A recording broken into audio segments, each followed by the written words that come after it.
Jason had always dreamt of being the best snooker player in the world.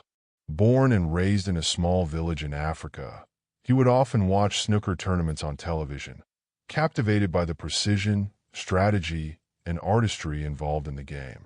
His idol, Ronnie O'Sullivan, was a legend in the sport, admired by millions, and Jason spent countless nights in the dim light of his bedroom, practicing his shots with a makeshift cue and table. He knew that one day he wanted to be on the same stage as O'Sullivan, to have his name etched in snooker history. At the age of 24, Jason left behind everything he knew: the warmth of his home, the familiar faces of his friends and family, to chase his dream in the United States. Armed with little more than his passion for the game and a burning desire to succeed, Jason landed in New York, a city that symbolized opportunity but also challenge. He was determined to break into the world of professional snooker, but reality was far harsher than he had imagined. Jason faced a string of setbacks from the moment he arrived.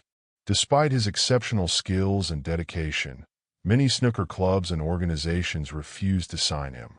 He was met with closed doors and cold stares, with people often questioning whether he belonged in the world of snooker. His African heritage seemed to overshadow his talent, and he found himself battling not only for recognition in the sport, but against an ugly undercurrent of racism. One particularly harsh incident occurred at a snooker club in Manhattan. Jason, eager and confident, had approached the manager, hoping to be given the opportunity to train with the club's team. The manager, a middle-aged man with a dismissive attitude, gave him a long look before shaking his head. "We don't sign players from your background," he had said bluntly. "This game isn't for people like you." Devastated, Jason walked away from the club that day, his dream feeling farther out of reach than ever before. It wasn't just about the rejection, it was the sting of racism, of being judged not for his skill but for the color of his skin. But Jason was not one to give up. He knew that if he wanted to succeed, he would have to fight through the obstacles, no matter how painful. With no club to support him, Jason took a job as a waiter at the Brighton Hotel in the heart of New York City. The hotel was an elegant establishment, often frequented by high-profile individuals and celebrities. Jason's position wasn't glamorous, but it gave him the opportunity to stay in the city and save money for his dream: an upcoming snooker competition organized by his idol, Ronnie O'Sullivan. The competition was set to take place at the Brighton Hotel, and Jason saw it as his one and only chance to prove himself. If he could just participate, he believed he might catch the eye of O'Sullivan or any other notable figures in the snooker world. However, working as a waiter was not easy. Jason had to deal with difficult customers, long hours, and the constant exhaustion of balancing work with his training. But despite the challenges, he remained determined. Every penny he earned was a step closer to his goal, and he knew that if he kept his head down and worked hard, the opportunity would come. During his shifts, Jason would often watch snooker players, some of them well-known names, coming into the hotel. They practiced in the hotel's private snooker room, where they honed their skills for the competition.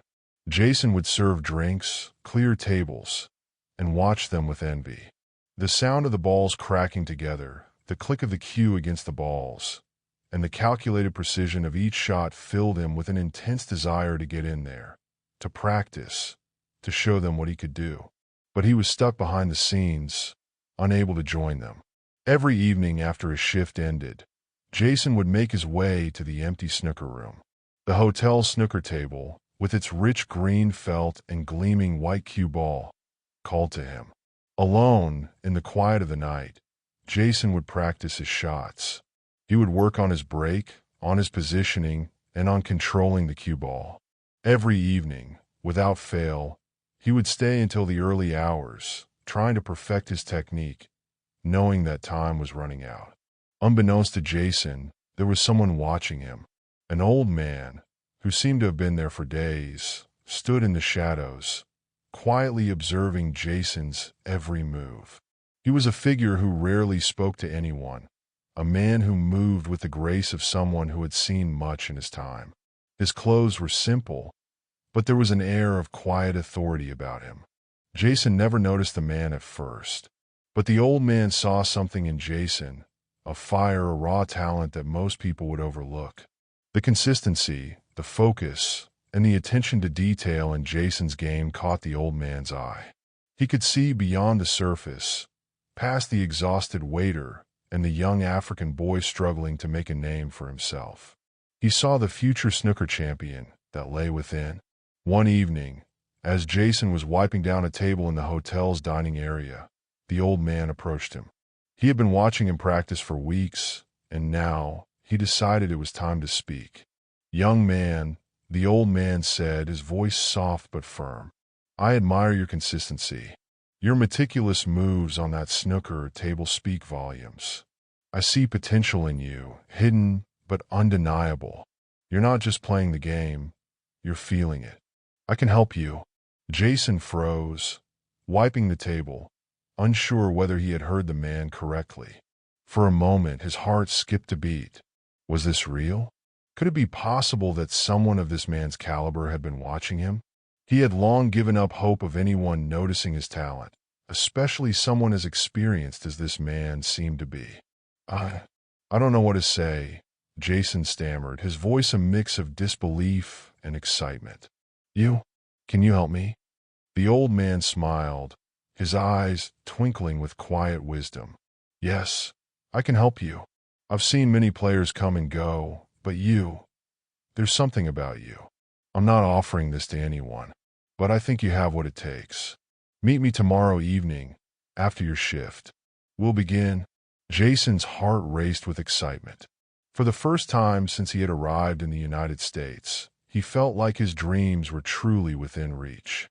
He had been given an opportunity to train with someone who could help him unlock his true potential.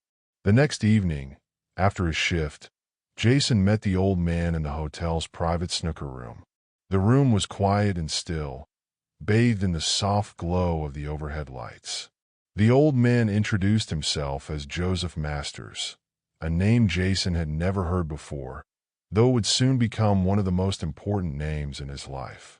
Joseph had been a world-class snooker player in his youth, a champion in his own right, but he had long since retired. His passion for the game, however, had never faded. He had become a mentor to a select few, choosing only those he believed had the true spirit of the game. And now, he had chosen Jason. The training began immediately. Joseph taught Jason the finer points of the game, the subtle angles, the psychological tactics, and the importance of patience and strategy. Joseph was a patient teacher, always offering constructive criticism, always pushing Jason to go further, to do better, to be better. And with every lesson, Jason grew stronger. His technique improved, his confidence soared, and he began to see the game in a way he never had before. The day of the competition finally arrived. Jason had trained relentlessly for weeks, putting in hours upon hours of practice, learning from Joseph, and refining his skills. The tournament was to take place at the Brighton Hotel, the very place where Jason had first started working. The pressure was immense. This was the moment that could define his future. Win or lose, it was his chance to prove to the world what he was capable of. Jason's opponent in the final round was none other than the reigning champion, a snooker legend in the making. He was a ruthless competitor, and from the moment the game began, he took the lead, outpacing Jason with each shot. The crowd was on the edge of their seats, and Jason's nerves began to fray. But in the back of his mind, he heard Joseph's voice. "Stay calm. Don't rush. Remember, the game is played in the mind before it's played on the table. Think, control your emotions, and trust yourself." Jason took a deep breath. He had come this far. He couldn't let fear take over now. Slowly but surely, he began to close the gap. He focused on each shot, visualizing the angles, controlling the pace. The match turned into a battle of wills, but with every shot he made, Jason felt the pressure lifting. The final frame was intense. Both players were neck and neck, but Jason's focus was unwavering. He took a crucial shot that turned the tide of the game, pocketing a difficult black ball to secure the lead. His opponent tried to recover, but Jason had already seized control. With a final, decisive shot, Jason cleared the table and won the competition. The crowd erupted in applause. Jason had done it. He had proven himself. But for Jason, the victory wasn't just about the title. It was about the journey, the lessons, and the mentor who had believed in him when no one else did. Joseph stood by his side, a proud smile on his face. "You did it, Jason. This is just the beginning." Jason looked out at the crowd, his heart full. His dreams had come true, not because of the recognition or the glory, but because he had never given up. No matter the obstacles, no matter the rejection, Jason had found his place in the snooker world. And this was just the start. Thanks for joining us on this journey through the incredible world of snooker players and stories. If you're as passionate about the game as we are, don't forget to like this video, subscribe to the channel, and hit that notification bell so you never miss a shot. Do you have a favorite snooker legend or story you want to see featured? Drop it in the comment section below. We'd love to hear from you. Until next time, keep hustling, keep aiming, and remember, on the green felt, every game has the power to make you a legend.